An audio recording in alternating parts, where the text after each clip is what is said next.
Hello, everybody. Due to some slight technical difficulties or lack of runtime, we got to do a two-part introduction. Um, Getting back to what I was saying about the basics of the game and some of the things that you will need to model and paint your miniatures. Now, again, don't be intimidated. Nobody paints a world class mini or models something right off the rip the very first time. It takes practice, and if you're dedicated to it, you will hone your skill as I have over time. But I'm going to show you some little tips and tricks of the trade that I've learned over the years with modeling. I originally started doing plastic model car kits and airplanes with my dad when I was a kid, and I graduated to this. You'll hear me commonly refer to myself as being a big kid at heart. I'm 40 years old and I'm still a big kid. Um, anyway, if you'll take a look at my desk, I've laid out some of the tools of the trade for which I work with every day on a regular basis. I highly recommend you get some jeweler type needle nose pliers, preferably these two sizes here. You can pick these up at any hardware store. You can go the extra mile and go to your local gaming store and buy them. I didn't. I went the cheaper route and got quality tools from a hardware store. You need snips. You need these side jaw cuts, the straight jaw cuts, and you also, I highly recommend, this is a lifesaver right here, the angular one. You see how the jaws are angled? See that? Side profile right there. These come in handy when you're trying to cut bits or pieces off of what's known as a sprue. This plastic stuff that surrounds the actual model piece, it's called a sprue. When you're in the midst of trying to clip something off, you want to carefully get as close to the piece as possible without damaging it, and that's where these come in handy. They come in, they are a lifesaver. Then you've got your Now, see, some guys will use one or two knives. I have craft knives or hobby knives set up for different applications. I've got two of these with this particular angular blade, and this comes in handy for doing very intricate, small slices. Like you may need to lop off a piece of excess plastic that's on a bit or a piece. Sometimes you get a piece that's irregularly molded and you need to trim off that excess stuff. Sometimes when you're doing conversions, like you might use this piece right here for something, but you don't need these tabs, so you'll want to cleave these tabs off. You'll lay it down and maybe give it a quick snap like that or a push, and voila, you just removed the tabs. And then, now I was telling you about some of the tips and tricks. The quickest and easiest way to sand plastic is get some emery boards. Get them with different grits. You can get a variety pack from any store like Walmart or whatever, or if you want to go the route and go to a beauty supply store, these things that women use for their nails to file their nails down. These are excellent for sanding plastic parts. You want to and when it comes to fine sanding, this is what you want, because you want to be able to take it down to a smooth surface and get rid of that nub like it never existed. That type of thing. Again, I'll show you more extensive techniques for doing that. These are all things that you need for this. Tweezers.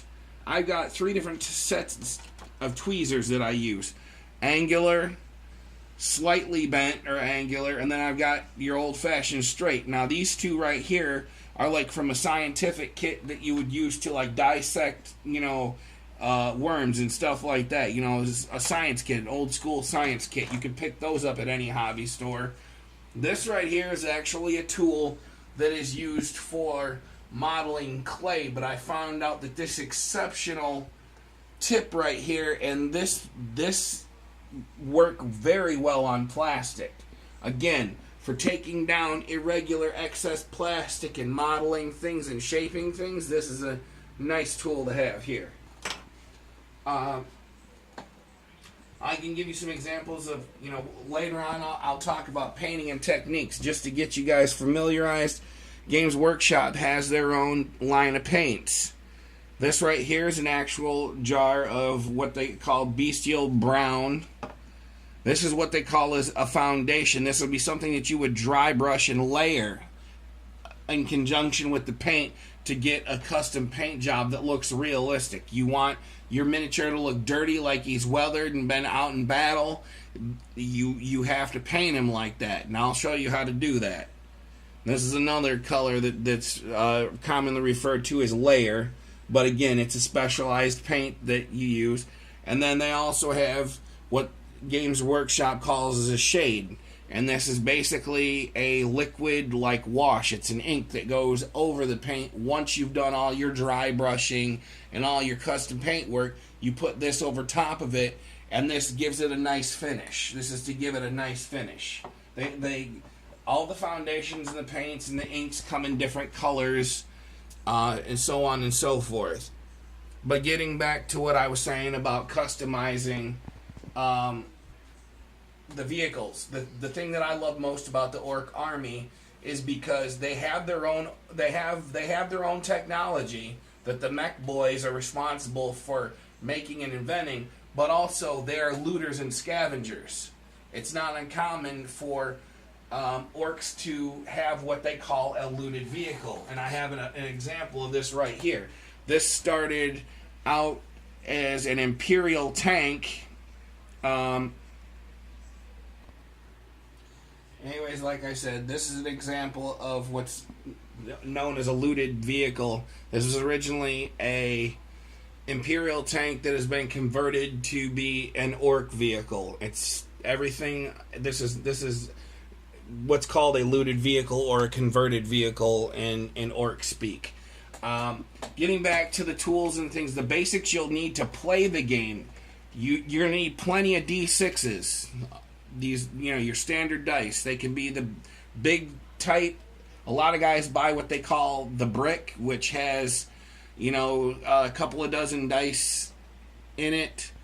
You'll need at least a brick of D6s like that, because all your shooting phases and your movement phases in the game all depend on dice rolls. You will also need at least a 12-foot tape measure, a basic one like this, because you have to measure all of your moving phases. Oh yeah, and I forgot about tools of the trade. You need super glue. Super glue gel. You don't want the liquid glue because you don't want this running all over your model. You want to have complete control of how much glue you apply, but you want to refrain from having a bunch of glue runs. If you got glue runs all over your model, it's going to look like crap, and you're going to have to go back and sand things down, and you might lose valuable details of your model, the finer details. You might lose those if you're busy sanding stuff. So you always want the gel. You want the name brand super glue gel. Take a look at that. There's some spent tubes, well used, but yeah, this is what you want. And if you've got a local game store where you live, I live here in Toledo, Ohio. I get all my bits and my stuff from the game room. Free plug, Daryl. Love ya. Anyway, I can buy used bits. All these bits right here were from different models, different orc models. They're all plastic, but I go and buy handfuls of bits that are already out of other models that people bring in and they buy, sell, and trade. That's how I get most of them. I do actually buy stuff brand new out of the box, and I do put it together. But when it comes to the vehicle part, I love the conversion part because it's typical orcdom. So in conclusion, I want to say goodbye. This is intro part 2. We'll see you on the next movie. Like and subscribe on Facebook. On YouTube, I'm sorry, not on Facebook. Sorry, guys. Slip of the tongue.